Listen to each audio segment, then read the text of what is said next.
Well, this is quite disappointing. So the OnePlus Open 2 that got delayed for a year, it seemed like, is now being canceled. And we're not getting a OnePlus Open 2.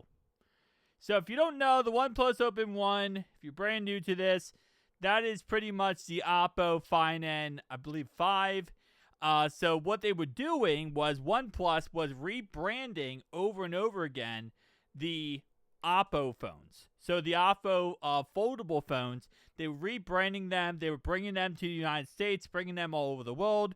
And it just made it so it was easier for a more international market to be able to actually get these said, devices, which was cool. It was awesome. And everyone loved the OnePlus Open 1. So I thought, hey, why would they not continue doing this? Well, apparently, here's the situation. They're not. They're giving up on it. It is what it is. They're just moving on and kind of wiping their hands of the situation, which does suck because this was another player in the market that was going against Samsung and Google. Now, we do know Motorola's coming out with their foldable cell phone, so maybe they can, kind of fix their situation. Oh, well, I guess not fix the situation, but fix the empty gap that is being placed with the loss of Oppo here or OnePlus here. So maybe that could work out, but that sucks, man. Because, again, Oppo makes the best phones possible.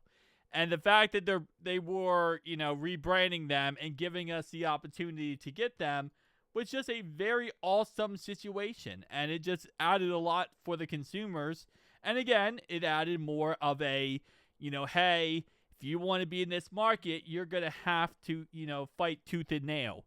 And it's going to have to be the best for the consumers possible. Well, that's not the case anymore, as now OnePlus is pulling out. So, shout out to OnePlus for at least giving us the OnePlus Open 1.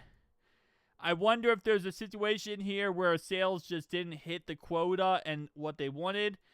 With it being delayed a year, what I was figuring was they were waiting for all these other foldable phones to come out, so maybe they could add to it, but apparently no. They were not. They were just accepting the fact that, hey, this is just not going to work out in the end. So, oh, man, that sucks. That's not the news I wanted starting off this year. I was really looking forward to this year seeing that phone. Now, I will say, in the end, it was going to be an outdated version of a phone anyway, right? Because it's something that was supposed to come out last year. It was a rebranding of 2 years ago. Yeah, but still would have been fun. Tell me down below your thoughts, opinions. See you guys next one.